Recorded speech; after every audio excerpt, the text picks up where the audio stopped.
y con la intención espiritual, con el conocimiento, querido Cristo, de la aplicación espiritual que Yahweh quiere que nosotros entendamos para guardar el día de reposo correctamente.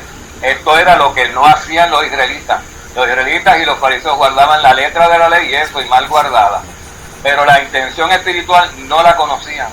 Tenían una religión acerca del Padre, pero no una relación con Él. Porque no eran amigos, no entendían y no les servían bien. El siervo, cuando entiende las intenciones de su amo, se hace porque el amo se las hace saber, se las hace conocer.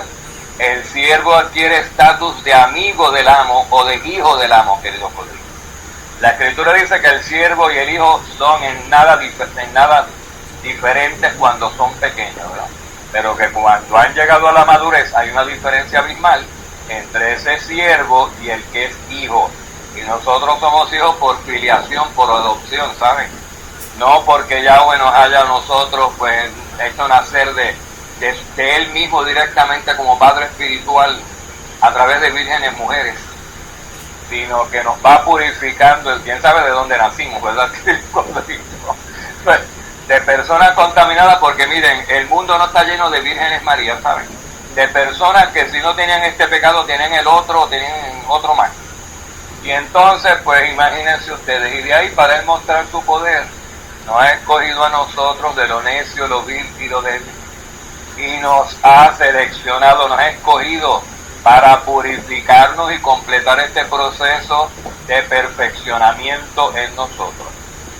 Entonces vamos a ver qué fue lo que pasó, queridos codritos, en el día en que Yahshua resucitó. Porque Él viene a buscar a los suyos, los que creen en que Él resucitó. Él nos viene a buscar y nos va a resucitar con Él, dice la Escritura. Si creemos eso, ¿verdad? Si no lo creemos, no resucitaremos con Él. Entonces, pues, queridos siervos, tenemos aquí una traducción. Obviamente no les vamos a leer en hebreo, porque no entenderían ni nosotros tampoco. Así que les vamos a leer una traducción de lo que dicen los textos hebreos. Pueden ir a Biblia Paralela, queridos codritos, a buscar, les voy a decir dónde, porque yo apunté el versículo, pero no apunté el capítulo ni el libro, queridos siervos. Pero ya mismo se los busco. Vamos a ver aquí, Marcos 16, queridos codritos. Estamos en Marcos 16 y vamos a empezar a repasar todo esto que hemos entendido o malentendido y ver si en efecto lo hemos aprendido como es, porque la propia Escritura dice que cuando nosotros creemos saber algo, todavía no lo hemos entendido como debe ser. Y Yahweh no se equivoca cuando dice esas cosas. Bueno, dicen, queridos codritos, que aquí, en este pasaje que les acabo de citar, que es Marcos 16, ¿verdad? Capítulo 16, versículo 1. Dice, querido siervo, pasado el día de reposo. ¿Cuándo es el día de reposo? Pues está hablando del día de reposo semanal.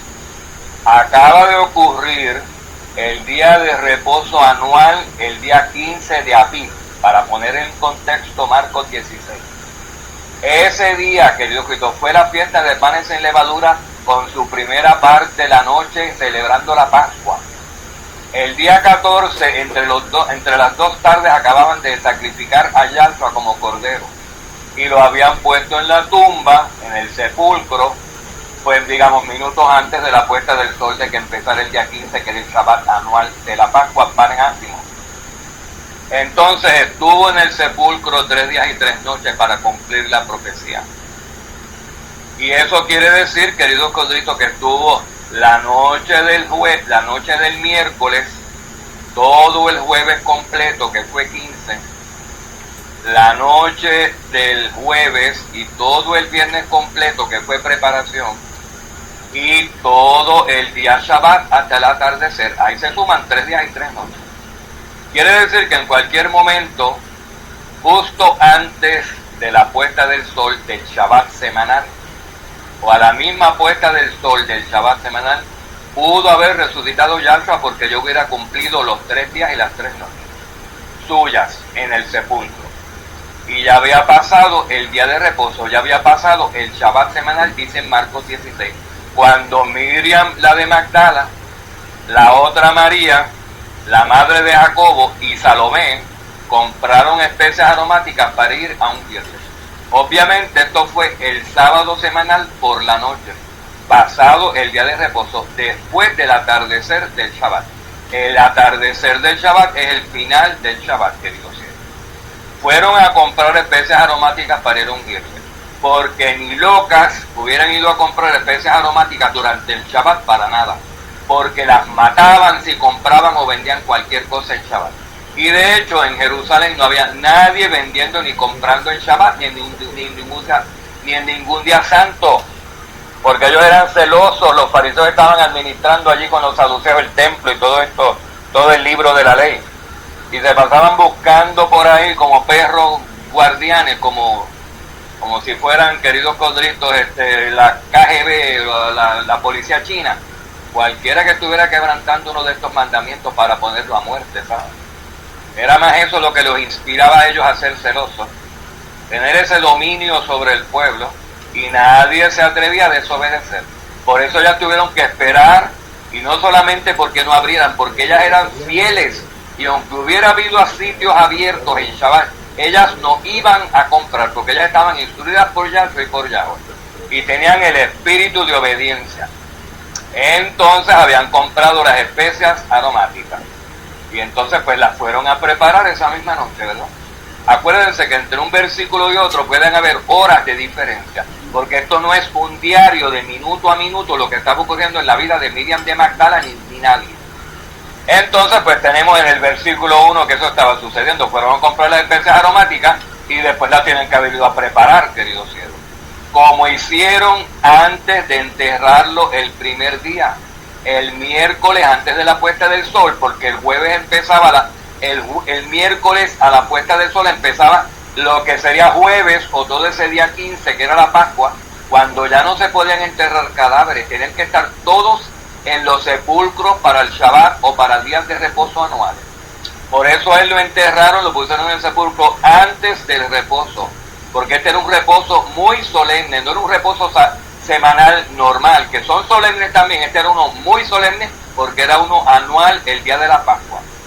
Y entonces pues dicen que después, obviamente, entre el versículo 1 y el versículo 2 ya prepararon las especias aromáticas. Se hizo tarde, no se iban a tirar a las 2 de la mañana al sepulcro a ungirlo, así que se fueron a dormir, y dice, y muy de mañana, el primer día de la semana, ya era primer día de la semana. De hecho, desde que cayó el sol, el día séptimo, era primer día de la semana, pero era noche del primer día de la semana, porque los días, el Yom hebreo empieza con la porción nocturna, que dura 12 horas, y termina con la porción diurna, que dura 12 horas. Entonces ellas se fueron a dormir durante la porción diurna del primer día de la porción nocturna del primer día de la semana. Y cuando amaneció, dice, muy de mañana, siendo todavía primer día de la semana, llegaron al sepulcro cuando el sol estaba saliendo. Y se decían unas a otras, ¿quién nos removerá la piedra de la entrada del sepulcro? Cuando levantaron los ojos, vieron que la piedra, aunque era sumamente grande, había sido ya removida, queridos cielos. Y por otros evangelistas sabemos que fueron unos ángeles que removieron la tumba, la piedra. El versículo 5 dice, y entrando en el sepulcro, vieron a un joven sentado al lado derecho, vestido con ropaje blanco, y ellas se asustaron. Pero él les dijo, no os asustéis, buscáis a Yahshua el Nazareno, el crucificado. Ha resucitado, no está aquí. Mirad el lugar donde le pusieron.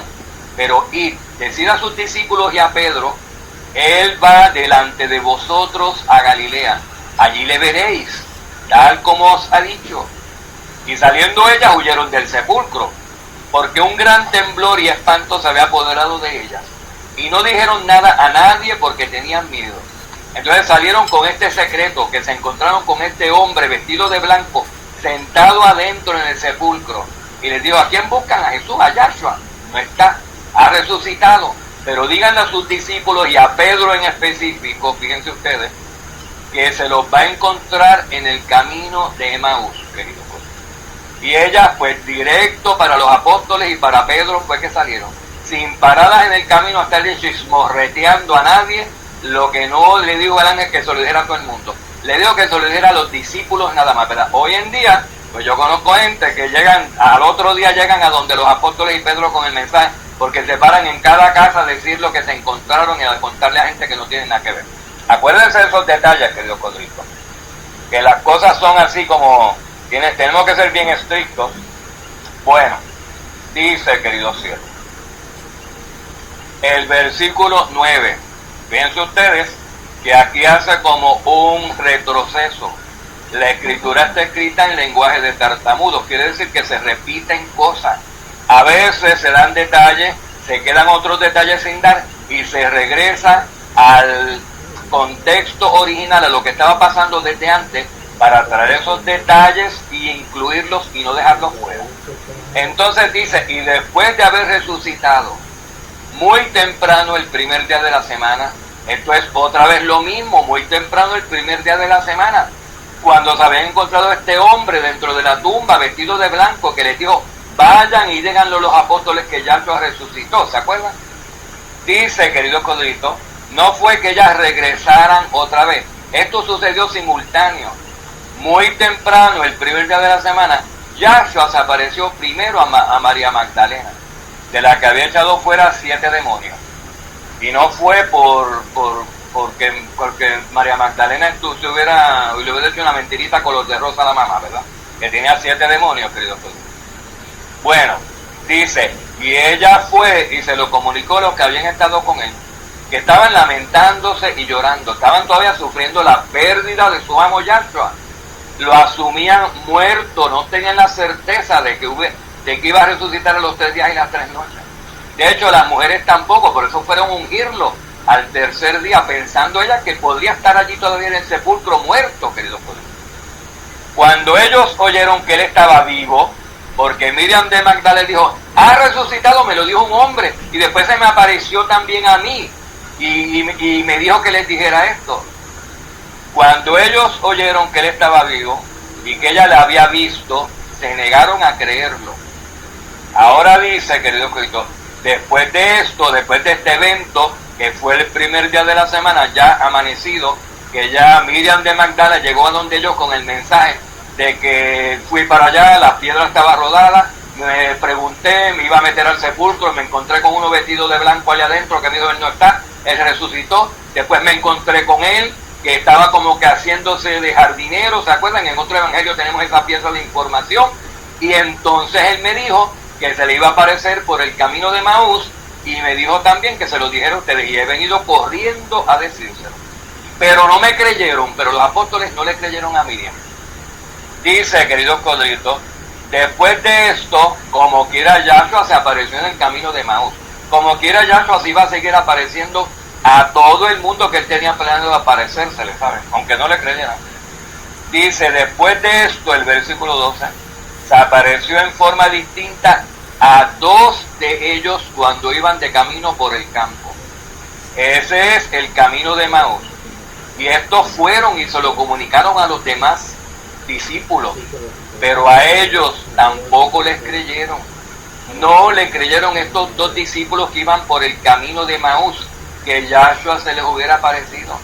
Fueron y se lo contaron, pues no creemos, estaban dudosos. Ahora, queridos codritos, estaban todos juntos, pero estaban solamente 11 discípulos, bueno, porque los otros todavía destripados cuando se ahorcó Judas el Iscariote, ¿verdad, queridos codritos? Dice, después se apareció a los 11 mismos cuando estaban sentados a la mesa, y los reprendió por su incredulidad y dureza de corazón, porque no habían, perdón, yo creo que aquí ya estaba Tomás, me parece, ¿verdad, queridos siervos? No sabemos exactamente si ellos echaron suerte el mismo día o al otro día cuando murió, pero pues posiblemente ya pues el sustituto de Judas el Iscariote ya había sido electo, y ya pues aunque no estuviera, perdón, Tomás era el que no estaba, el sustituto fue Matías. ¿Cuál fue el sustituto de Judas el Iscariote? ¿te acuerdas? Olvídenlo, queridos coditos, que como no es el tema, pues no tengo esto fresco en la mente. El sustituto, quien quiera que haya sido el sustituto de Judas Iscariote, pudo haber estado aquí como igual que no, ¿verdad? Pero dice que había 11 en esta ocasión. Pero luego otro evangelista nos dice que el que no estaba era Judas el Iscariote y que tampoco estaba Tomás, que era el que no creía, queridos coditos. Pues Matías fue el sustituto, sí, toda. Ya lo encontramos, pues sí, ciertamente fue Matías, el sustituto de Judas el Iscariote. Entonces, miren esto, estaban ellos adentro sentados a la mesa, y aparece Yahshua, entra y los reprendió, dice el versículo 14. Y Yahshua los reprendió por su incredulidad y dureza de corazón, porque no habían creído a los que le habían visto resucitado. Y pues, ¿qué pasó, querido Cristo? Que él ascendió del Sheol.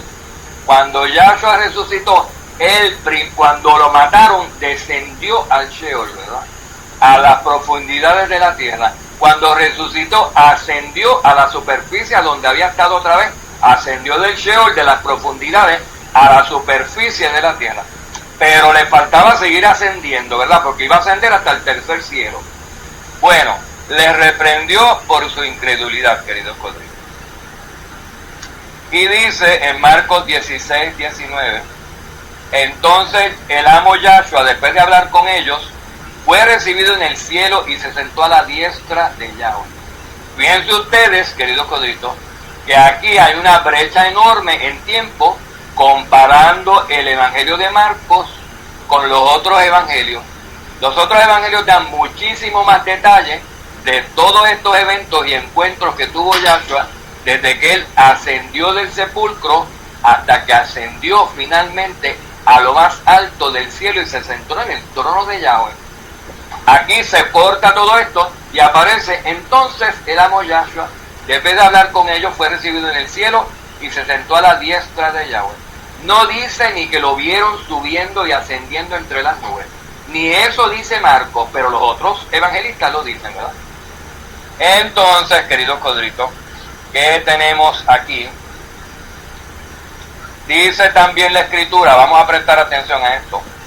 Dice que las mujeres, ellas comunicaron inmediatamente a Pedro y a sus compañeros todas estas instrucciones. ¿Se acuerdan que Yahshua le dijo, díganle a los discípulos y a Pedro que es resucitado? Ve y diles. Entonces ellas fueron corriendo, después de que obviamente se les apareció Yahshua y se comunicó y les dijo que era él. Y entonces ellas pues estaban aterradas y estaban todas exaltadas y emocionadas por tanta cosa que habían visto y que habían presenciado. Salieron corriendo y efectivamente le comunicaron inmediatamente a sus compañeros y a Pedro todas las instrucciones que Yahshua les había dado, que se les iba a aparecer en el camino de Maús la próxima vez, que luego se les iba a aparecer otra vez a los 11, ¿verdad? Dice, y después de esto, Yahshua mismo envió por medio de ellos, de los apóstoles, desde el oriente hasta el occidente, el mensaje sacrosanto e incorruptible de la salvación eterna. El mensaje de la salvación eterna es el evangelio. Y este evangelio del reino se predicará para todas las naciones para salvación de todos los que creyeren, ¿verdad? El evangelio de cómo evadir la ira de Yahweh que viene sobre este mundo y ser salvos de esta perversa generación, entrándonos Yahshua al lugar de salvación, al reposo suyo. Eso fue lo que los envió a predicar Yahshua. Pero antes de eso se les apareció por mucho tiempo, queridos colegas. Y ahí se refiere Marcos 16, 19. Entonces el amo Yahshua, después de haber hablado con ellos, fue recibido en el cielo y se sentó a la diestra de Yahweh. Y déjenme decirle que hay un versículo que dice que una vez que Yahshua sube y se sienta en la diestra de Yahweh, es necesario que el cielo lo retenga hasta el día de restaurar todas las cosas. Y Yahshua lo que está restaurando durante estos primeros 2 días milenarios es su Kehilá. Y en el tercer día terminará de restaurar todas las cosas. O sea que cuando Yahshua venga para instaurar el gobierno de Yahweh en el tercer día, que es el 7º milenio, es cuando va a restaurar todas las cosas, queridos hermanos. Juan 20:16. Vamos a ver aquí un poquito más detalles de parte del evangelista y el apóstol Juan. En Juan 20:16. Viendo Yahshua a María que la estaba buscando, dice, Yahshua le dijo, Miriam, y ella volviéndose le dijo en hebreo, Rabani o rabino, ¿verdad, querido Cristo? Que quiere decir, pues, maestro, excelentísimo, ¿verdad? Reverendísimo es lo que quiere decir rabino. Yahshua le dijo, estas son las palabras en el griego, no lo que tradujeron, ¿sabes? ¿Cómo que suéltame que no sé qué? Ni lo tocó, queridos corderitos. La palabra suéltame, que no me toques, que no te me enganches, no está en el griego. Lo que dice es, Yahshua le dijo, tranquilo, no te me aferres, porque todavía no he subido al Padre. Como quien dice, ella dijo que resucitó, él dijo que iba a venir para quedarse, ahora es que viene a reinar. Y él está tratando de decir, todavía no en palabras finas, como se lo había estado tratando de decir todos los 3 años y medio de su ministerio. Él nunca les quiso decir específicos a ellos en cuanto a tiempo, y mucho menos después de irse, que se iba a tardar 2000 años en volver, queridos colegas. Lo decía como en parábola. Hoy trabajo, mañana también, el tercer día hago mi propósito. Entiéndalo quien lo entienda, ¿verdad? Y ellos no lo entendían. Es más, que les digo, voy a estar 3 días y 3 noches en el sepulcro, y no lo entendieron porque esperaban encontrarlo muerto todavía el tercer día, queridos codritos. Entonces, ¿qué le dijo? No te estés muy segurita, no te me aferres, no te aferres a mí, porque me vas a ver por un ratito nada más, me voy otra vez. Dice, porque todavía no he ascendido al Padre. Ascendió del sepulcro a la superficie de la tierra. Y le digo, estoy ascendiendo, aquí hice una parada nada más. Yo voy directo para el Padre ya mismo. Déjame aparecerme a 2 o 3 de ustedes. Déjame darles instrucciones. Déjame mandarlos a predicar el Evangelio a las naciones. Y voy a ascender, y después de todas estas cosas ascendió al Padre, como dice el propio Marcos. Pero dice aquí en Juan 20:16, pero todavía no he ascendido al Padre. Pero ve a mis hermanos y diles, voy ascendiendo a mi Padre y a vuestro Padre, a mi Elohim y a vuestro Elohim. Fíjense ustedes que la palabra ahí no es subí o subí bajé, voy a subir y bajar. Nada de eso. Eso es una invención de los grecorromanos, queridos colegas. No te me aferres, no tiene que ver ni con tócame ni con no me toques, queridos colegas. Esto es, no te aferres a que porque me estés viendo aquí vivo, porque hayas resucitado, es que me voy a quedar con ustedes hasta el tiempo del fin. No es así. Voy a mi Padre, entiéndelo, pero no lo entendían, queridos codritos. Y estuvo 40 días, después de los 3 que estuvo en el sepulcro y haber resucitado, estuvo 40 días más con ellos, andando por aquí, por toda la tierra. Y después, faltando 7 días para la fiesta de Shavuot o Pentecostés, subió y ascendió hasta la presencia del Padre en lo más alto de los cielos y se sentó en su trono. Mientras tanto, pues le estaba diciendo eso a Miriam de Magdala y a los apóstoles. Voy ascendiendo a mi Padre. Fíjense ustedes que el tiempo del verbo en griego es como está. Es en continuo, es en gerundio, ¿cómo es que se llama esto? Voy ascendiendo a mi Padre y a vuestro Padre. No es ascendí y bajé o ya lo hice o lo haré. Lo estoy haciendo. Esto es un proceso. Voy por etapas ascendiendo. Acabo de cumplir la primera etapa, de ascender del sepulcro, y me falta la última etapa, ascender hasta el Padre. Pero la etapa de estar sobre la tierra iba a tardar 40 días, queridos colegas. Fue Miriam de Magdala y anunció a sus discípulos, he visto al amo, y que él le había contado todas estas cosas. O sea que Yahshua iba ascendiendo al Padre después de haber descendido al Sheol. Quien lo resucitó, él ascendió del Sheol, donde estaba abajo, en las profundidades de la tierra, había sido el Padre. El que los sacó de allí fue el Padre también, para luego el Padre continuar ascendiendo hasta lo más alto de los cielos. Fíjense que dijo Yahshua en Juan 7:33. Entonces Yahshua dijo, por un poco más de tiempo estoy con vosotros, después voy al que me envió. No entendieron, no le hicieron caso. Tal vez ellos pensaban que voy al que me envió fue cuando me maten, porque lo usual, que nadie había resucitado todavía, era que todas las personas, y hasta Daniel le dieron eso, ve, vas a estar con los tuyos y dormirás con los tuyos y después pues te reunirás con los santos. Había que esperar hasta no se sabe cuándo para que los muertos resucitaran. Nadie sabía que había que esperar a que Yahweh mandara a su hijo, lo mataran y él abriera el camino a la vida eterna. Y fuera por medio de él que todo el mundo resucitara. Nadie lo sabía, queridos códigos. Entonces, Yahshua lo estaba anunciando durante su ministerio. Y le dijo a los apóstoles, por un poco más de tiempo estaré con vosotros y después voy al que me envió. Dijeron, de alguna manera se va a comunicar con él, será figurado que nos está hablando, será que lo van a matar como mueren todos los mortales y se va a reunir con el Padre y va a descansar, va a dormir con los justos. No sabían, ellos no sabían. ¿Cómo sabemos que no lo sabían? Porque cuando resucitó no lo creían, lo esperaban encontrar muerto todavía ese día, queridos códigos. Entonces era como si María Magdalena hubiera entendido esto, les hubiera dicho esto a los discípulos.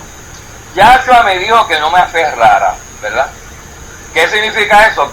Ahora le preguntaron, ¿y qué quiso decir con eso? Pues yo no sé, pero eso me dijo, que no me la aferrara, porque iba ascendiendo al Padre, porque eso fue lo que dijo Yahshua, voy subiendo, voy ascendiendo al Padre, no es ya subí, voy ascendiendo.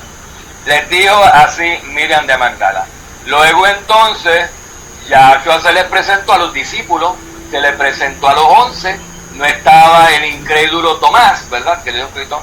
Y después apareció que estuviera Tomás para volver a presentársele, y ahí le dijo, ¿no me crees? Pon tus manos en los hoyos que tengo en las manos para que tú veas que soy yo. Fíjense ustedes, eso no es prueba de que él subió y fue glorificado y bajó, porque él no había subido hasta el Padre todavía, lo dice el texto. Él después que subiera era necesario que el Padre lo retuviera, el cielo lo retuviera hasta el tiempo de restaurar todas las cosas, que sabemos que es el principio del séptimo milenio, cuando él va a venir esta segunda vez.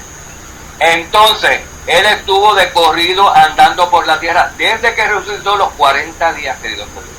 Lo que él, que dame 5 minutos que voy al Padre corriendo para que me glorifique y bajo para acá abajo, eso es mentira. Eso es una imaginación de la gente. Eso no está en el texto y no se puede probar con el texto correctamente traducido. La gente tuerce la traducción para poder probar esa mentira. Por eso es que estos textos están mal traducidos del griego y se puede comprobar yendo a los griegos originales, queridos. Bueno, entonces, se le presentó a Tomás, ¿verdad? Dijo, mete tus dedos aquí. Fíjense ustedes, si él se estuviera refiriendo a que nadie lo podía tocar porque se hacía impuro, porque no había subido al Padre todavía, entonces pues no le hubiera dicho a Tomás, mete los dedos tuyos aquí. No tiene nada que ver con que ya había subido y había sido glorificado. Él no había sido glorificado todavía, queridos códigos. Lo que pasa es que la gente que creen que la gavilla se ofrece el domingo, al día después del Shabbat semanal, es Yahshua, por eso tienen que hacer que él como que resucita en domingo por la mañana. Pero él resucitó antes del domingo por la mañana. Acabando de terminar el Shabbat, ya él estaba fuera del sepulcro, porque le había terminado y cumplido con los 3 días y 3 noches, que decía la profecía que él estaría en lo profundo del Seol. Así que tampoco le vamos a añadir medio día más a la estadía de Yahshua en el sepulcro para complacer caprichos humanos, ¿verdad, queridos todos? Bueno, y dice, entonces le dijo María Magdalena que él me dijo que se le iba a presentar después a todos ellos, y se les presentó, no estaba Tomás, se le presentó otra vez que estaba Tomás, se le presentó la vez previa cuando estaban en el camino de Maús, a 2 nada más, y dice que se le continuó presentando a montones de gente durante esos 40 días, queridos códigos. Y dice, y después de él haber hablado con sus discípulos, ascendió al trono del Padre, después de haber dado instrucciones a sus discípulos de que fueran y predicaran el evangelio sacrosanto y no sé qué, que dice la Reina Valera, el sacrosanto evangelio de la salvación a todas las naciones, a sus discípulos le dio esa comisión. Eso fue las instrucciones que Yahshua les dio, y después subió al trono del Padre, queridos pueblos. Bueno, con eso en mente, ¿verdad? Vamos a hablar nosotros, y de lo que hablamos el otro día, que dijo el profeta Daniel, que 70 semanas habían sido decretadas sobre el pueblo para hacer una serie de cosas que están numeradas ahí en ese capítulo de Daniel, que ya sabemos que tiene que ver con expiar el pecado, quitar la culpa, ungir el lugar santísimo y otras cosas, ¿verdad, queridos cristianos? Vamos a repasarlo. Vamos a buscar ese texto, queridos fieles. 70 semanas. Y lo ponen así en Google, ponen 70 semanas, le ponen al lado Biblia paralela y ya está. Le salen no solamente pasajes paralelos, sino referencia directa al interlineal hebreo o griego, dependiendo del texto, del libro que estén usando, ¿verdad? Si están usando el Tanakh o están usando el Veritas. Fíjense ustedes, queridos colegas. Esto es en Daniel capítulo 9, versículo 24. Le dice el arcángel Gabriel al profeta Daniel: 70 semanas han sido decretadas sobre tu pueblo, Daniel, sobre tu pueblo que es Israel, y sobre tu santa ciudad que es Jerusalén, para, número 1, poner fin a la transgresión, poner fin al quebrantamiento de la ley. Cuando se pone fin al quebrantamiento de la ley, ¿qué sucede inmediatamente? Se pone fin al pecado, porque el pecado, ¿qué es? Dice la Escritura, el pecado es la transgresión de la ley, querido Cristo. Y 70 semanas han sido decretadas sobre el pueblo, no sobre el mundo ni sobre las naciones, sobre el pueblo de Israel del nuevo pacto, sobre el pueblo sobre el cual Yahshua es cabeza, sobre el pueblo sobre el cual Yahweh está actuando y ha mandado a su Hijo como mediador, que no es otro que el pueblo de Israel de la Asamblea de los Kodeshim del nuevo pacto. Bueno, pues 70 semanas, queridos coditos, dice, para poner fin a la transgresión, para terminar con el pecado, para expiar la iniquidad, lo que quede de iniquidad, de mancha espiritual en nosotros, lo que quede de imperfección, lo que quede de lo contrario de ser kadosh, lo que quede de manchados de nosotros, sacar eso, para traer la justicia eterna, y nos va a poner a nosotros a reinar en su reino de paz y de justicia eterno, cuando Él venga, y son 70 semanas las que están decretadas para que Él haga esto, y venga y cumpla. Así que ahora tenemos aquí, que cuando dice para traer la justicia eterna, y para sellar la visión y la profecía, es indiscutible que se trata de cuando se cumplan los 6.000 años. Es indiscutible, ¿saben por qué, queridos coditos? Porque durante los siguientes 1.000 años que completan el 7º milenio, es que Yahshua ya va a estar reinando en su reino de justicia y de paz eterno. Así, y también que la profecía va a ser sellada y cumplida durante el milenio. Al principio del milenio ya no habrá más profetas. La Escritura lo dice. Así que la profecía va a estar sellada para cuando Yahshua venga a principio del 7º milenio. Dice, y para ungir el lugar santísimo. Imagínense, ungir el lugar santísimo del templo, ¿cuál? Del templo espiritual. Del templo sobre el cual todos nosotros seremos hechos ministros, reyes y sacerdotes, si Yahweh permite, bendito sea, ¿verdad, querido Cristo? Porque esto es por su misericordia. Bueno, dice, y luego dice desde cuándo se empieza a contar las 70 semanas, se da a entender que hay un lapso, hay una brecha enorme durante el tiempo de la preparación de la que era el cuerpo reinante, el Israel que va a regir sobre todas las naciones, hasta que Yahshua lo ponga a reinar. Hay una brecha de 2.000 años, ese primer día y ese segundo día, y en el tercer día Yahshua lo pone a reinar y completa toda su obra, ¿verdad, queridos siervos? Pues entonces hay un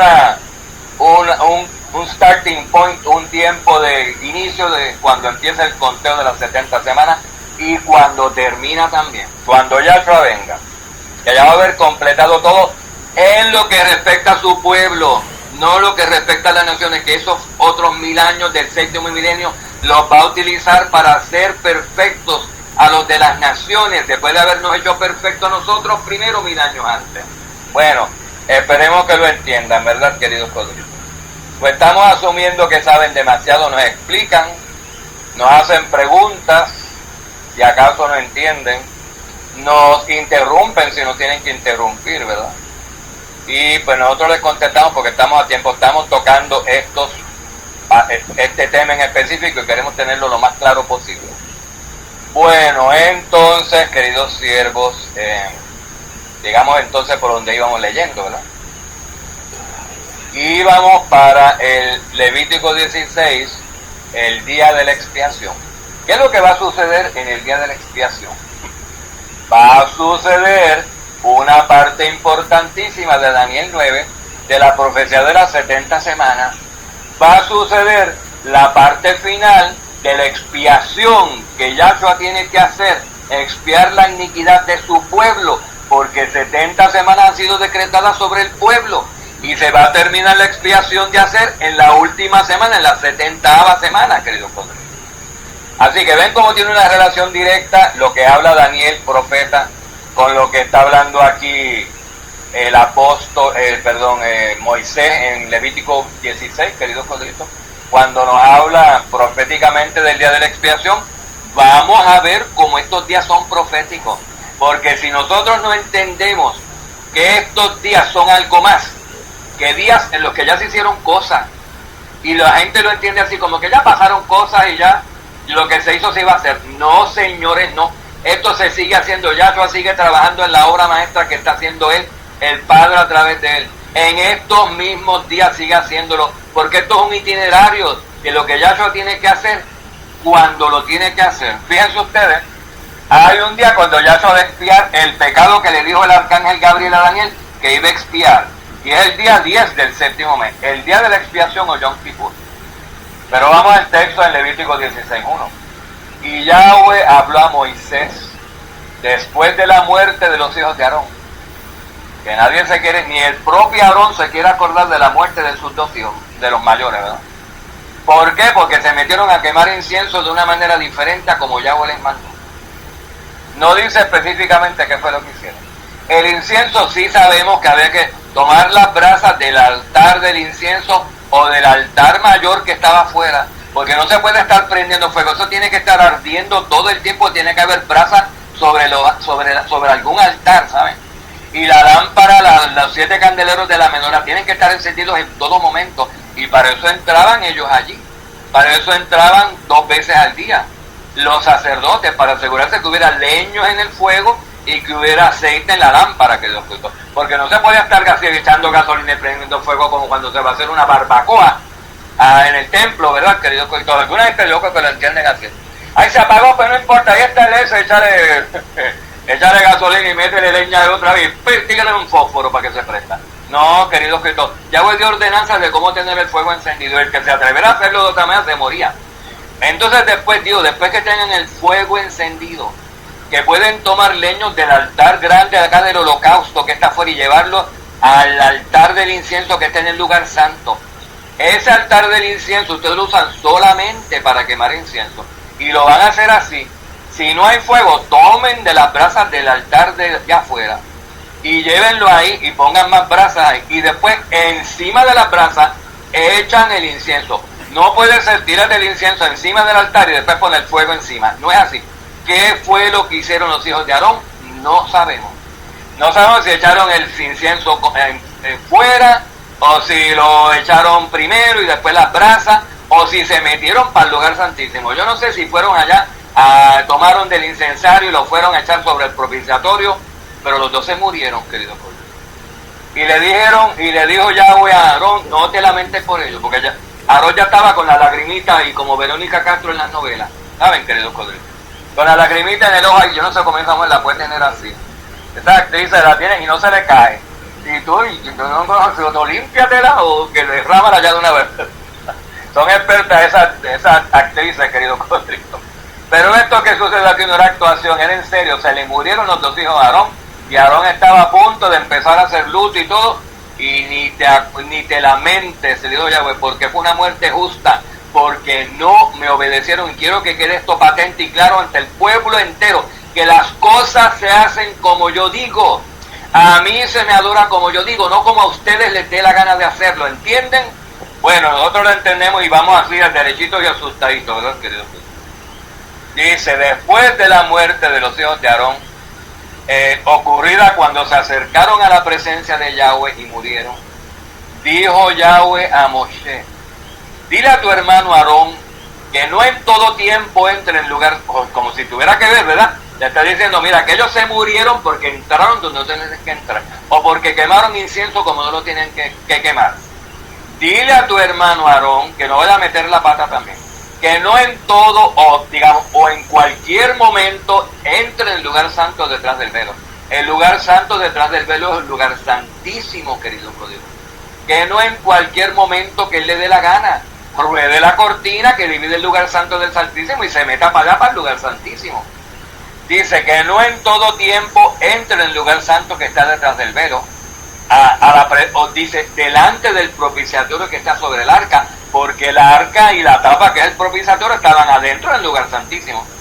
No sea que Aarón muera, porque yo apareceré en la nube sobre el propiciatorio. Imagínense ustedes, que él esté allí, que esté Yahweh, y que se aparezca Yahweh, se le aparezca Aarón por haberse metido allí en el día que no se tiene que meter.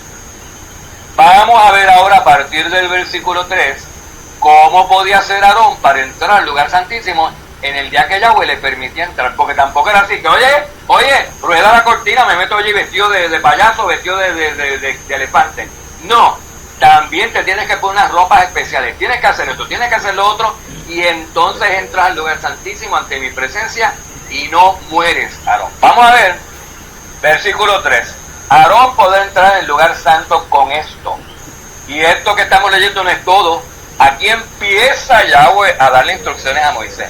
Porque son 1, 2, 3 y 4 cosas, ¿saben? No es una nada más como que, ya, llevo el novillo y llevo el becerro y ya hay 3. Tampoco así. Vamos a ver. Está lento Yahweh, lo va dando por filtración. Aarón podrá entregar en el lugar santo con esto. Díselo Moisés, porque tú eres responsable. Con un novillo para la ofrenda por el pecado y con un carnero para el holocausto. Oigan bien, ¿cómo entrar al lugar santísimo con una ofrenda, un novillo por el pecado? ¿A dónde va a llevar ese novillo allá dentro del lugar santísimo? A matarlo. ¿A dónde? Si los animales se mataban afuera en el atrio donde estaba el altar del holocausto, queridos. Y dice con un carnero para el holocausto. ¿Dónde le va a pegar fuego él al carnero para el holocausto? No es así como se entiende. Tiene que haber tomado primero ese novillo y ese carnero, que uno es por el pecado y otro es para el holocausto, y hacer lo que vamos a leer ahora, y hacer con eso, no entrar con esos dos animales vivos o muertos para el Santísimo, hacer lo que Yahweh le manda ahora hacer. Vamos a ver. No, y todavía no se lo manda, porque ahora le va a mandar a vestirse de una manera específica. Primero, en el versículo 4, tu hermano Aarón, porque está hablándole Moisés a Aarón, lo que tiene que hacer lo que Yahweh le dijo. Aarón se vestirá con la túnica sagrada de lino, y los calzoncillos de lino estarán sobre sus carnes. Y esos eran los que iban desde acá de la cadera hasta la rodilla, que ¿se acuerdan? Para que se le tapara todo y que nada, ni podía subir por gradas, ni podía caerse, tirarse en la cama, ni tirarse, brincar en esta túnica.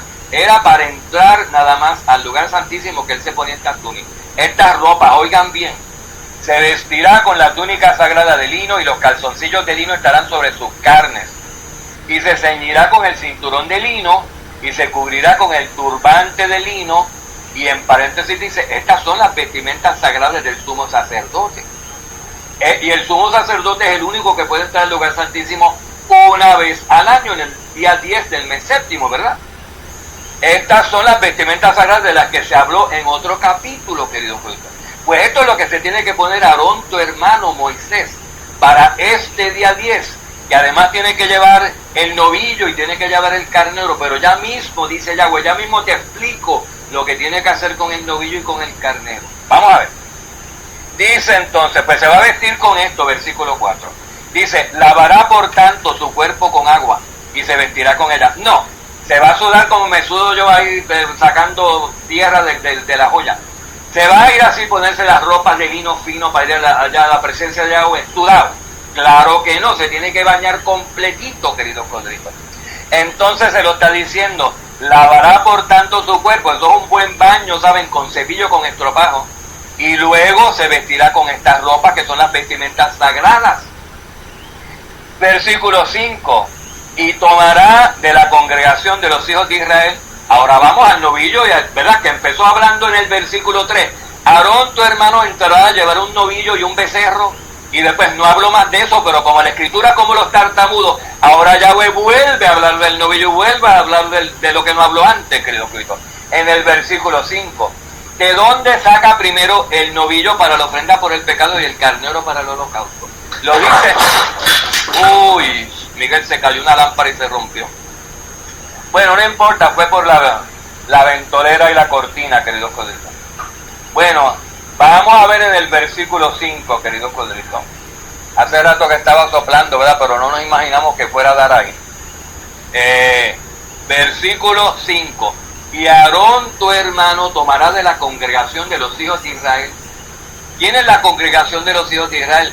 La asamblea de las 12 tribus de los hijos de Jacob. Esto fue dado en el desierto. Hoy en día es la asamblea de los hijos de Israel, de las 12 tribus del nuevo pacto, queridos Cristo. Y tomará, si fuera que se estuvieran celebrando estos sacrificios animales, hoy todavía el sumo sacerdote tomaría de nosotros, de los hijos de Israel, esos 2 animalitos que eran ofrendas que le presentamos al Padre. Eran las ofrendas animales que eran comandadas, los diezmos de los animales, ¿se acuerdan? Bueno, versículo 5, otra vez parafraseado. Y tomará de la congregación de los hijos de Israel o de mi pueblo apartado. Y cuando se refiere de la congregación de los hijos de Israel, es de lo que ellos diezman, de los diezmos de la asamblea de Israel, de lo que ellos le dan a los sacerdotes como diezmo, como primicia, ¿verdad? Dice, tomará 2 machos cabríos. ¿Qué son 2 machos cabríos?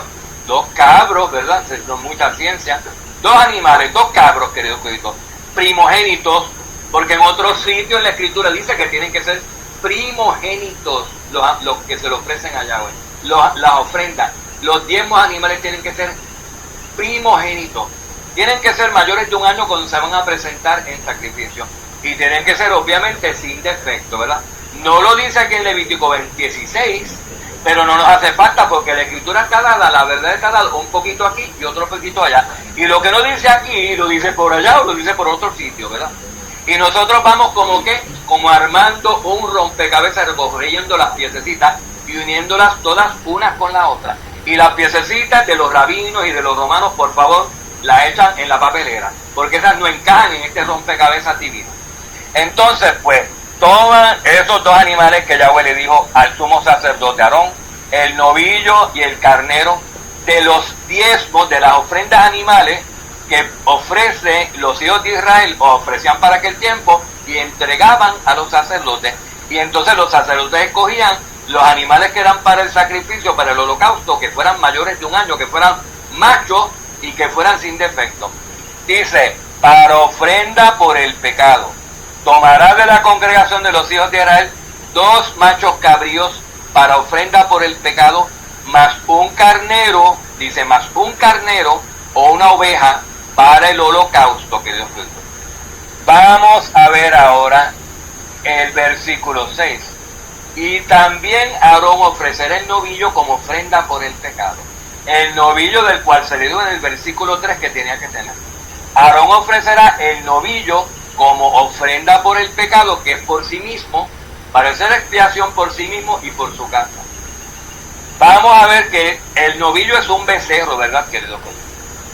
Dice que ese becerro Aarón lo va a ofrecer por sí mismo y por su casa, por los pecados que él pueda tener, porque él como sumo sacerdote, imperfecto, siendo hombre, era impuro, era imperfecto y el animal sacrificado a favor de él lo purificaba, le cubría pecados a los ojos de Yahweh, al sacerdote que lo ofrecía por sí mismo.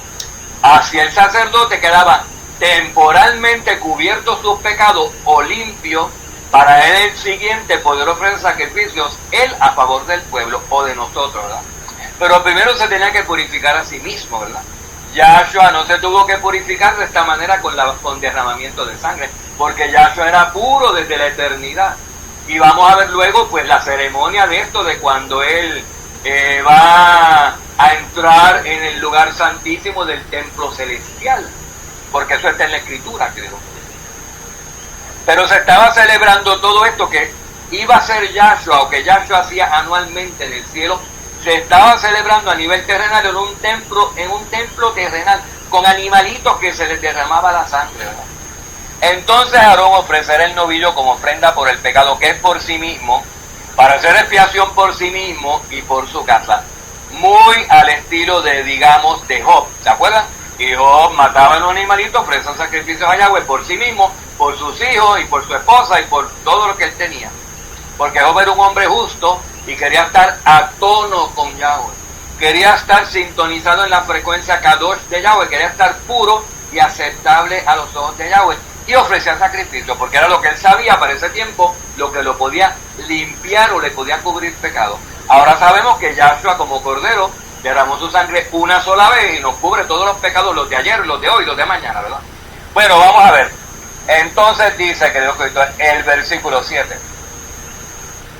Pero tomará los dos machos cabríos y los presentará delante de Yahweh a la entrada de la tienda de reunión. La tienda de reunión es el tabernáculo portátil del desierto. ¿Se acuerdan que yo lo llamo así para que ustedes se lo imaginen? Era ese que desmontaban, estilo Pantera Rosa, que lo hacían así tontón, lo doblaban y lo ponían en una maletita. Yo les digo así para que lo entiendan, pero no era tan chiquito ni tan compacto. Lo desmontaban, ya tenían su manera de desmontarlo y desmontarlo otra vez rapidito cuando la nube, la columna de nube se detuviera sobre ellos, ¿verdad? A ellos tienen que volver a montar el tabernáculo. Si iban a estar una semana, si iban a estar un mes, independientemente, si Yahweh les dice, aquí no te tenemos, monten todo y monten sus carpas y sus tiendas, porque aquí se van a quedar a dormir. Y entonces, queridos coditos, el versículo 7 habla de después lo que hace el sumo sacerdote después de que ofrece su ofrenda por el pecado propio y hace expiación por él mismo. Fíjense ustedes, y Yahshua es sumo sacerdote desde siempre, según el orden de Melquisedec, ¿verdad? O sea, que si Aarón fue el primer sacerdote a nivel terrenal, es según el orden de Melquisedec, pero él no es eterno, ni es puro, ni es Kadosh, 3 veces como es Yahshua, que es sumo sacerdote según el orden de Melquisedec, porque Aarón viene de carne, tiene ancestros, tiene días por delante y tiene días por detrás. Y Yahshua no tiene días por delante, ni ancestros, ni nada, porque él es siempre, ¿verdad? Él es Elohim. Entonces, pues, lo hacemos a nivel terrenal con lo mejor que podamos. Dice, pero tomará los dos machos cabríos. ¿Se acuerdan que le dijo, toma 2 machos cabríos de la congregación de los hijos de Israel? Pues esos 2 machos cabríos se discuten en el versículo 7. Así como en el versículo 6 se discutieron el novillo, y el cordero, el carnero, que es de los que se hablaron en el versículo 3. Dice, pero tomará los 2 machos cabríos y los presentará delante de Yahweh a la entrada de la tienda de reunión o del tabernáculo. Entonces, para que se ubiquen, ahí frente al templo, en la parte de afuera, había un espacio que era el atrio, ¿se acuerdan, queridos codritos? En el que estaban el altar del holocausto, que tenía las 4 puntas, así como unas hojas, unos cuernos para afuera, y estaba la pila de agua, y otras cosas, habrá otras cositas que no me acuerdo. Y entonces dice el versículo 8, ahí en ese lugar, en ese espacio, enfrente del templo, dice delante de Yahweh, no dice en la presencia de Yahweh adentro, en el lugar santo ni en el lugar santísimo, dice ahí enfrente del templo, que era donde se degollaban los animales, ¿se acuerdan? Pues ahí dice, echará suertes Aarón sobre esos 2 machos cabríos. Una suerte será por Yahweh y otra suerte para el macho cabrío expiatorio o el que es por Azazel. Azazel, queridos espectadores. Vamos a definir Azazel enseguida, antes de que sigamos hablando de Azazel, para que sepan lo que es Azazel, porque pues de acuerdo al libro de Enoch, que es un libro inspirado que data desde miles de años, ¿saben? El que sea apócrifo o no esté incluido en el canon es otra cosa. El que haya sido mal traducido y haya 30 versiones diferentes y conflictivas del libro de Enoch, no quiere decir que no haya un libro de Enoch original y que haya sido inspirado. Bueno, si van a buscar uno tendrán que buscar ese. Pero en el libro de Enoch, aún en los mal traducidos, dice que Azazel era uno de los jefes Gregoris, era el jefe más grande, un grupo de ángeles caídos de los que se fueron con las mujeres allá, las prediluvianas. ¿Se acuerdan, queridos escritores? Que abandonaron sus moradas celestiales y se unieron a las hijas de los hombres y nacieron los Nefilim. Él dice que Azazel fue uno de esos que hicieron eso. Bueno, regresemos entonces. ¿Qué me queda esto? No le tengo el versículo ni el eso, pero lo pueden buscar en internet y aparece, queridos escritores. Busquen Azazel libro de Enoch y pongan, Azazel libro de Enoch y les sale. Bueno, entonces, queridos coditos, Nos habíamos quedado por el versículo 8, ¿verdad? Y echará suertes Aarón sobre los dos machos cabríos. Estos son los dos cabros. No son el novillo ni son el carnero. El novillo, querido Codito, era para ofrecerlo por sí mismo.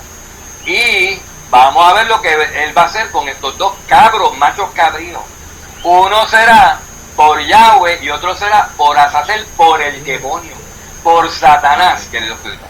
Y dice el versículo 9: a Aarón ofrecerá el macho cabrío sobre el cual haya caído la suerte para Yahweh, haciéndolo ofrenda por el pecado. Oigan bien, el macho cabrío que le tocó la suerte a Yahweh, ese macho cabrío, vamos a hacerlo ofrenda por el pecado. Quiere decir, hay que matarlo, porque las ofrendas del pecado hay que degollarlas, querido Codito, por el pecado del pueblo, ¿verdad? Porque ya él hizo derramamiento de sangre por el pecado propio, cuando Aarón ofreció el novillo que por el pecado por sí mismo hizo expiación por él mismo y por toda su casa. Lo dice el versículo 6, ya lo leímos.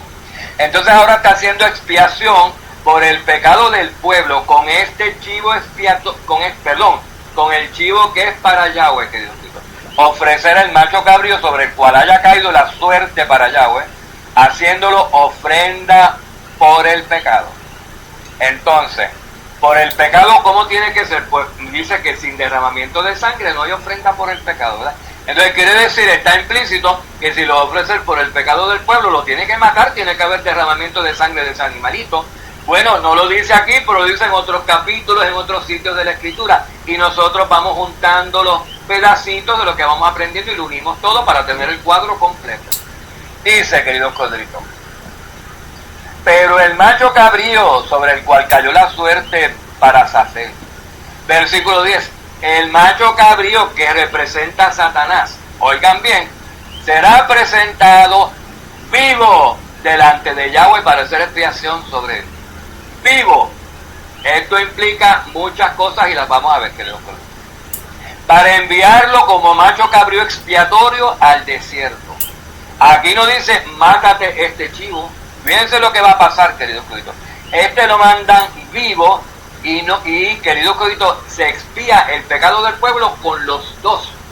Con el que se degolla y cuya sangre entonces cubre los pecados del pueblo, después del pueblo haberse ofrecido y haberse dicho Yahweh, que la sangre de ese cordero, de ese chivo, me expíe los pecados porque yo estoy arrepentido de ellos. Viene el sumo sacerdote Aarón, toma los pecados, los coloca sobre la cabeza del chivo que es para Azazel, para Satanás, y no lo mata, lo deja vivo, mientras que el otro lo mata por los pecados que nosotros, esos pecados de los cuales nos arrepentimos, que tomó el sumo sacerdote y se los puso en la cabeza de Azazel.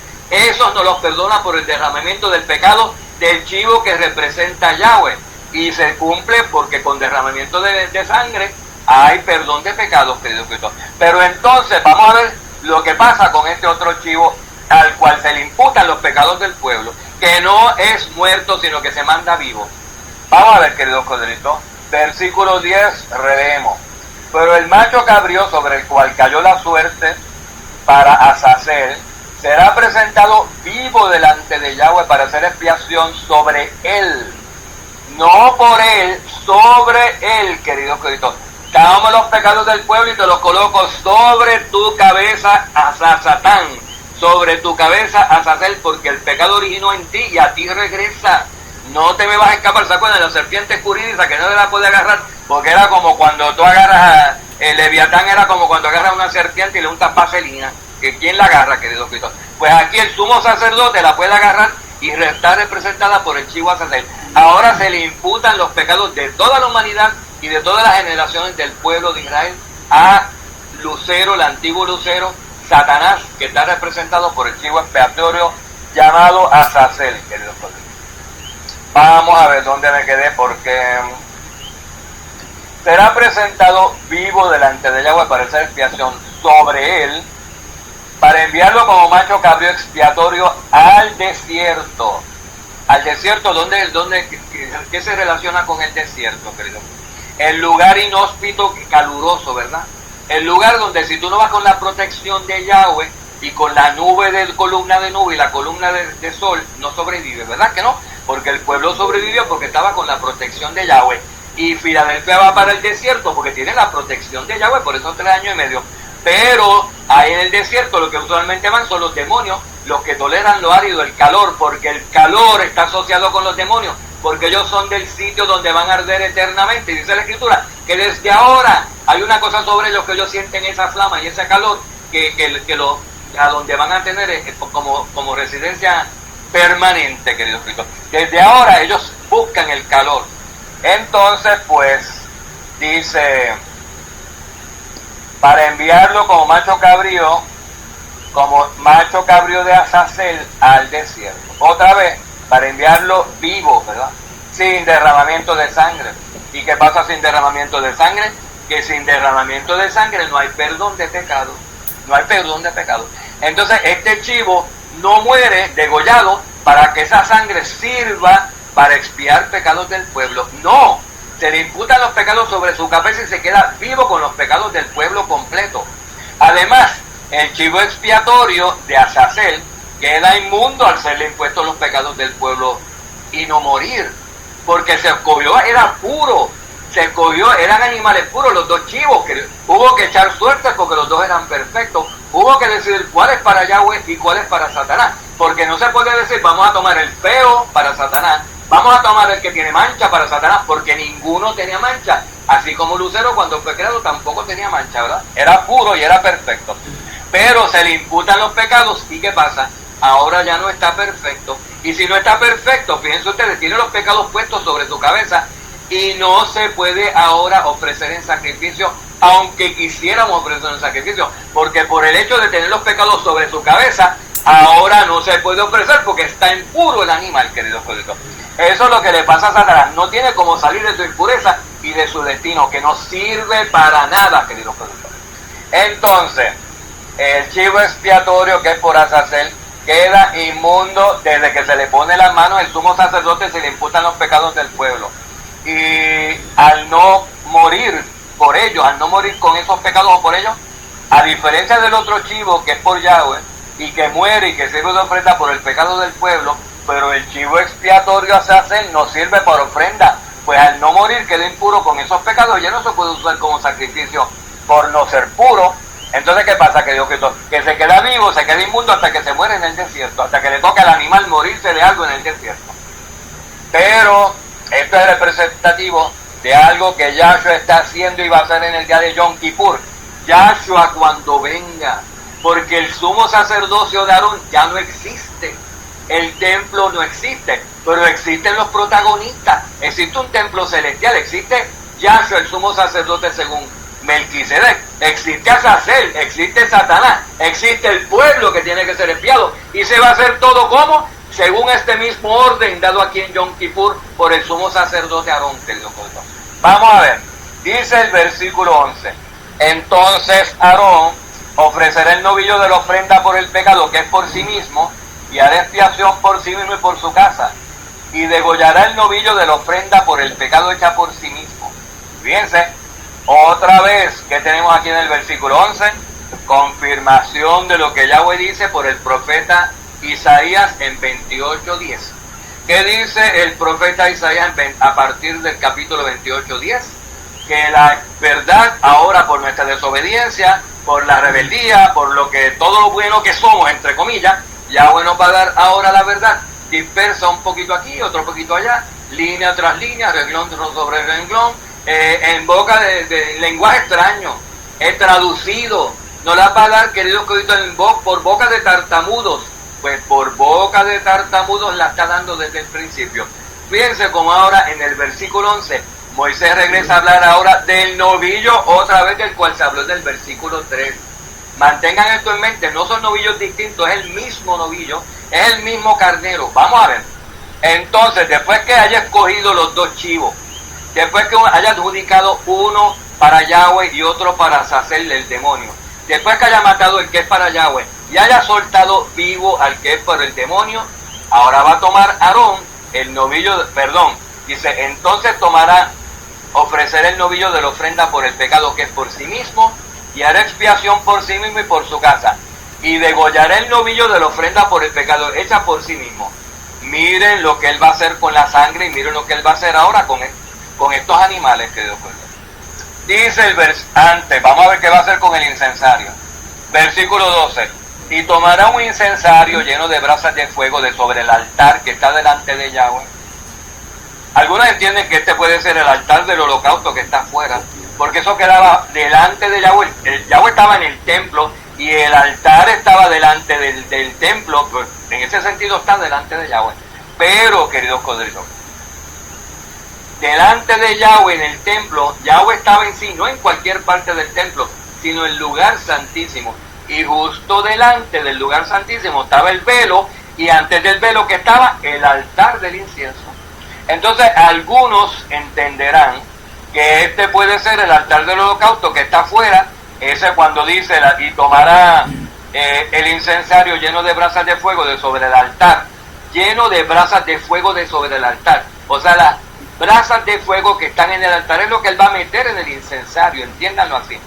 Y tomará el incensario, lo llenará de brasas de fuego de las que están sobre el altar que está delante de Yahweh. ¿Cuál? Pues algunos entienden que este puede ser el altar del holocausto grande que está fuera del templo enfrente, pero es más probable que se tratara del altar del incienso que está en el lugar santo, justo antes del velo que divide el Santísimo. Y dice, y tomará 2 puñados de incienso aromático molido, y dice, y lo, refiriéndose al incensario, y entonces el incensario lo llevará detrás del velo. ¿A dónde? Al lugar santísimo. ¿Qué está detrás del velo? El lugar santísimo, ¿verdad? Es decir, él tomará el incensario que está en el lugar santo, lo llenará con las brasas del fuego del altar del incienso que está en el lugar santo, y después que lo tenga lleno del altar de la brasa y del incienso, se mete por el velo al lugar santísimo y va dirigido hacia el arca del pacto. La presencia de Yahweh estaba ahí en el propiciatorio. ¿Cómo lo sabemos? Porque dice el versículo 13, pondré el incienso sobre el fuego delante de Yahweh, para que la nube del incienso cubra el propiciatorio que está sobre el arca del testimonio. No sea que Aarón muera. Fíjense, el propiciatorio, otra vez recordatorio, es la tapa del arca del pacto, la que tiene los 2 querubines arriba. Entonces hay que hacer que suba humo del incienso que está en el incensario y que cubra la tapa o el propiciatorio del arca del pacto, para que no muera Aarón, queridos colegas. Tomará además de la sangre del novillo y la rociará con su dedo en el lado oriental del propiciatorio. Para mí, el lugar oriental del propiciatorio es el frente del propiciatorio, es la medida larga del propiciatorio. También delante del propiciatorio rociará con su dedo 7 veces la sangre. Y como les digo, para mí y para ustedes, si examinan cómo estaba ubicada el arca del pacto dentro del lugar santísimo, no pueden llegar a otra conclusión. El arca del pacto, que Dios codrito, daba para el frente del templo donde estaba la puerta. El frente del arca del pacto daba exactamente para el frente para el frente del templo, donde estaba la entrada principal del templo. Y ese era el lado oriental del templo. Y si era el lado oriental del templo, era el lado oriental también del arca del pacto, que estaba dentro en la misma posición. Versículo 15. Después degollará el macho cabrío de la ofrenda por el pecado que es por el pueblo. Oigan bien, ahora toma el macho cabrío que era por Yahweh, que servía para la ofrenda del pecado que es por el pueblo, y Aarón lo degolla, dice, y llevará su sangre detrás del velo y hará con ella como hizo con la sangre del novillo, y la rociará sobre el propiciatorio y delante del propiciatorio. Así que toma en adición a la sangre del novillo. Por eso es que al principio del capítulo 16 que estamos leyendo aquí en Levítico, dice instrucciones para que Aarón entre al lugar santísimo y no muera como su tío. Llevará consigo un novillo y un cordero. Pero no te da más instrucciones. Y después te habla de los 2 chivos. Y después te habla otra vez del novillo y del carnero. Y te dice, el novillo tienes que matarlo. Y tienes que rociar la sangre sobre el propiciatorio. Y con el pulgar 7 dedos ungir el lado oriental, que es el que da para el frente. Y después dice, degollas el macho cabrío de la ofrenda por el pecado que es por el pueblo. porque él se santificó a sí mismo con la sangre del novillo, ¿se acuerdan? Aarón y su casa. Y ahora, ahora que él está puro, puede ofrecer sacrificios por nosotros mismos. Entonces toma el macho cabrío que es por Yahweh y lo degolla afuera, pues donde se degollaban los animales que eran al pie del altar, porque la sangre cae ahí, al pie del altar que estaba afuera, ¿verdad? Dice, y llevará su sangre detrás del velo, y lo que tiene que llevar es suficiente para rociar nada más el propiciatorio y ungir la tapa 7 veces con el lado oriental, ¿verdad? No tiene que llevar un balde de sangre, ¿verdad, queridos? Y dice que hará lo mismo con la sangre del macho expiatorio, del macho del chivo que es por el pueblo, por el pecado, como hizo con la sangre del novillo, rociándola sobre el propiciatorio y la parte del frente del propiciatorio, que es la tapa del arca del pacto. Versículo 16. Hará pues Aarón expiación, que significa cobertura, ¿se acuerdan? Porque nuestros pecados estaban cubiertos por la sangre temporalmente. Apenas 12 horas, queridos codritos. Se nos descayó aquí se nos cayó la